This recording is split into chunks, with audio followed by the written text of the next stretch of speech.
Buenos dias, G and G's. My name is Trekk with 2Ks, and this is the Weekend Crypto. I'm gonna just say part of my voice. Right now, I'm in Florida again, celebrating my mom's 70th. So, doing the family time stuff, and I'm getting under the weather right now. The irony of this whole situation. But I still had to cover these stories for y'all. Why? Because crypto is 24 hours, and stuff is always happening in space. It might not be on your radar, but that don't mean it's not happening. All right, so we're gonna jump into these stories right here. Let me just get this shared screen happening, and bam, here we are. Hold up, I need to make this a little bit bigger. Throw me up there. Boom. All right, so I'm jumping into a money story. Generally, I try to stay away from money talk stuff, but my personal thing and whatever it is, it don't mean nothing. For whatever reason, y'all like hearing negative stories when somebody loses money in regards to a protocol got hacked. So this joint happened over the weekend where 80 million from a DeFi platform called Fade Protocol and Rare Capital. And if you dealing with the DeFi stuff, you should be familiar with the names. Bottom line is the hackers do what hackers do, and they got away through a vulnerability exploit in what was it called?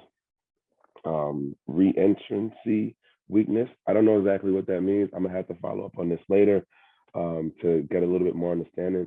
There is actually a site that breaks down all of the smart contract hacks that I think have happened like from the beginning. Nonetheless, the point of where I'm going at is a lot of money got taken, and these hackers out here doing what they do. They're being smart. They're being diligent in their own way and process of understanding how to find a little functions that can have a dual purpose, right? And granted, this might have been for something else initially when written into the smart contract, but hackers figured out how to do this. Because another point that they make in this article is that it's one of the, where is it? Here we are. According to a tweet from Peak Shield, the same weakness has been exploited by hackers to target additional forks of Compound Protocol, the DeFi protocol, which means that X amount of these folks out here ain't doing the security audits that they be telling y'all about. And if you're not prepared to lose apparently like $80 million collectively, maybe you might not want to be jumping into the DeFi space unless you're really willing to like be a DJ. Okay. Some of us have more high risk tolerance than others. That's all I'm gonna say. This ain't financial advice. I'm just some guy on the internet. Do remember that. But sorry for any of you if y'all actually was in on one of these protocols and you lost anything. So jumping into this next story, Panama. So Panama gets a crypto bill, moves one step closer to becoming an official crypto nation. So let me like I've said this before. What we're seeing happen right now is countries are basically trying to claim they spots, right? And I've said it also that this thing of cryptocurrency based on blockchain technology, it is open source in that anyone can use it, whether we're talking about the government, whether we're talking about individual people, whether we're talking about law enforcement, like it's there for everyone, right? We might not agree with all of the different ways that they use it, but nonetheless, it's there for everyone for the taking. And so here you have it that Panama is now making moves to be the next country on the list of like, yo, we doing this thing down here in Latin America.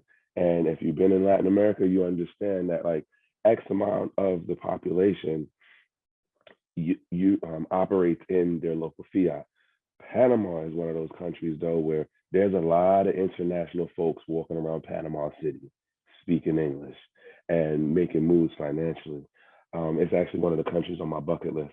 Now, honestly, in this article, which I got out of bitcoiners.com, the most interesting line that I thought was on this whole thing, honestly, was this joint right here. Because this guy, let me read it for y'all. So Panama currently stands as the tax haven country on the list of the European Union. Given that the chief executive officer of the investment advisory firm K&B Family Office, Romain Dromard, criticized the bill. The basic idea is that, hey, you can use cryptocurrencies alongside traditional payment options in corporate, in their corporate side, in their small business side. and as far as the government sees it. When I read this particular line, especially about what this guy says, he he goes, so where is it? He criticized the bill in support of cryptocurrency, saying crypto would not allow the state to keep financial transparency. If this man, like, I don't even get why they picked this guy to have a conversation with, because he obviously has no idea what he's talking about. That more so sounds like this is about job security, and that there will be too much transparency, and because there's going to be too much transparency, my job might not be secure right now. Because you know, there's a theme that I think kind of runs through X amount of the stories that I ended up coming across today. And again, it wasn't my best in regards to picking out stories because, like I said, doing the family time stuff right now. But you'll see what I'm talking about. And in this particular case, if you know anything about how Latin America works and how Panama in particular sits as a kind of I don't want to say black hole for finance, but there are people who move in certain circles that do enjoy certain protections in Panama, at least how I've been made to understand it based on conversations, right?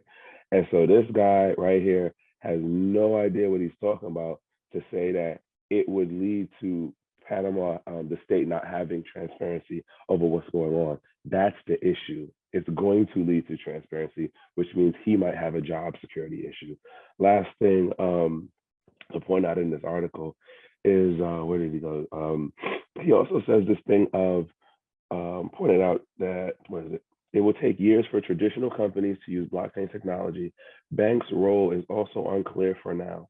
In addition, he said that small and medium-sized businesses would not be allowed to switch on the blockchain due to highly volatile nature of cryptocurrencies. Listen, if y'all know right now, we got on the live stream that goes on Monday through Friday.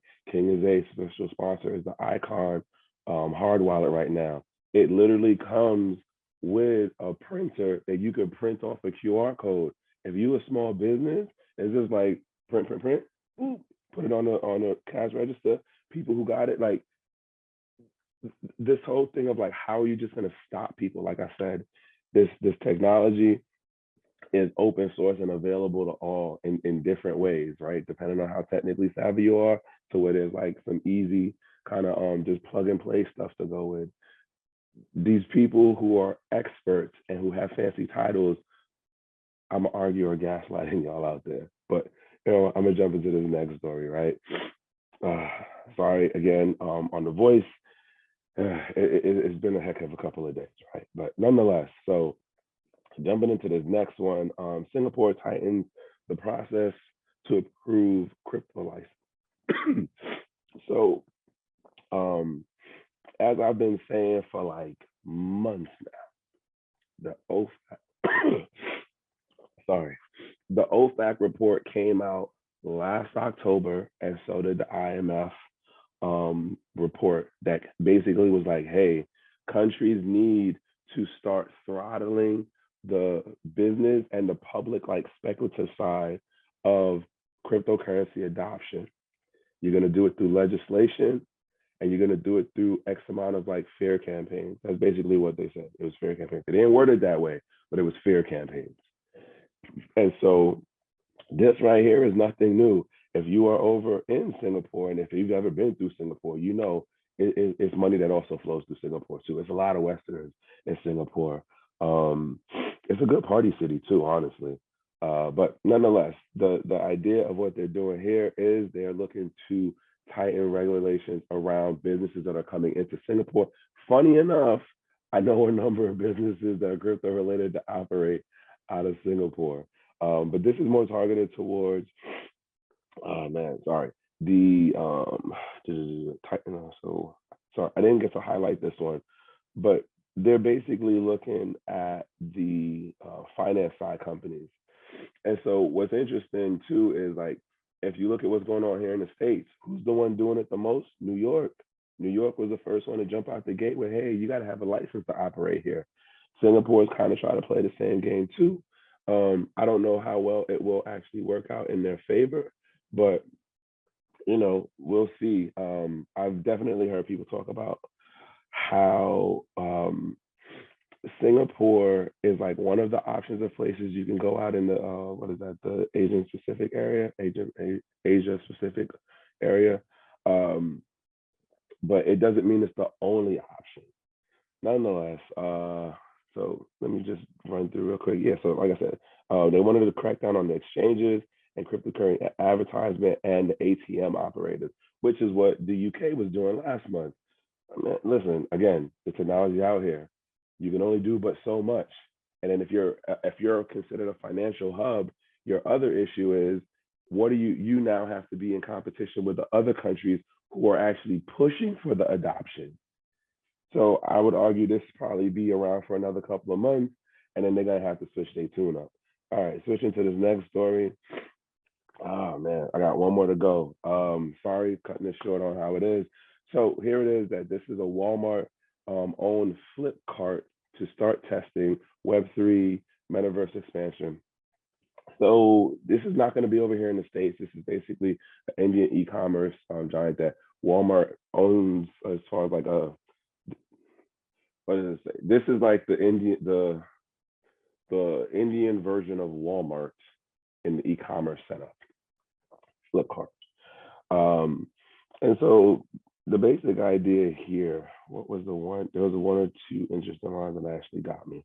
Um, so what they're projecting to do is the e-commerce giant will bring innovation in areas of user experience, customer service, and logistics and supply chain, which shall in turn accelerate and set standards for commerce in metaverse. I would argue that's supposed to say the metaverse, but whatever. Now, X amount of that sentence is honestly just buzzwords.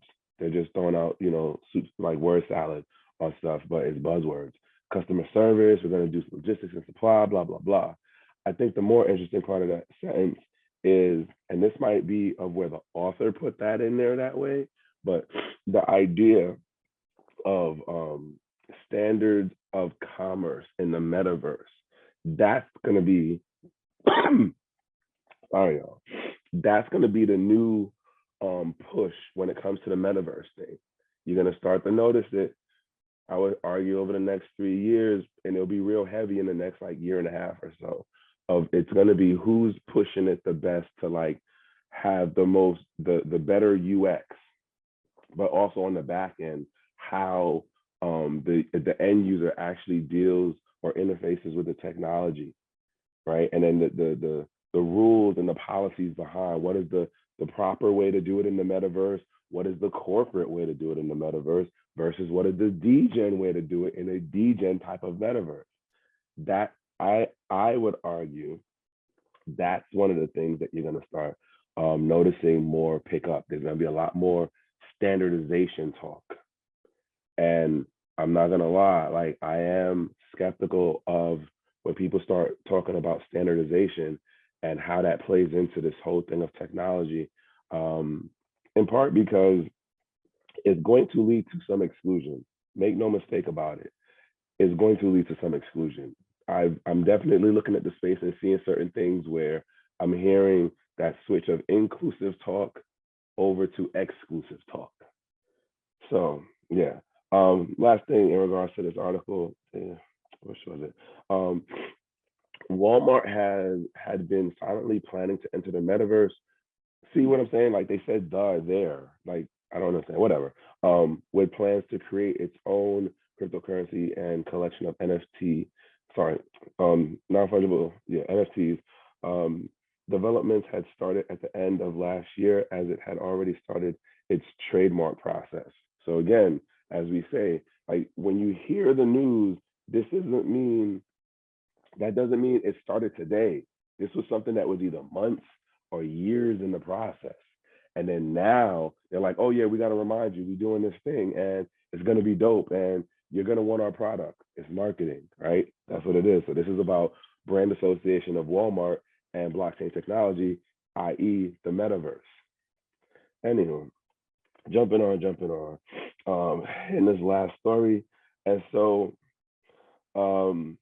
as part of the CBDC, aka I call them blue dogs, y'all, Central bank digital currencies. I call them blue dogs. Why? Because in tech, we have this thing of where blue is associated with like futuristic stuff, techie stuff, electronic stuff. And so we also have this thing in the States about like how um, you can't teach an old dog new tricks. And what I see CBDCs as is the traditional financing sector and those people who are in that, like, we got to control things through money, trying to make it that, oh, we're teaching the old dog new tricks. It's not the old, it's not new tricks. It's them um, painting the dog blue and telling you it's a new dog. It's not. It's the same old dog painted blue because there's tech behind it. So I call it blue dogs. Nonetheless, jumping into this, right?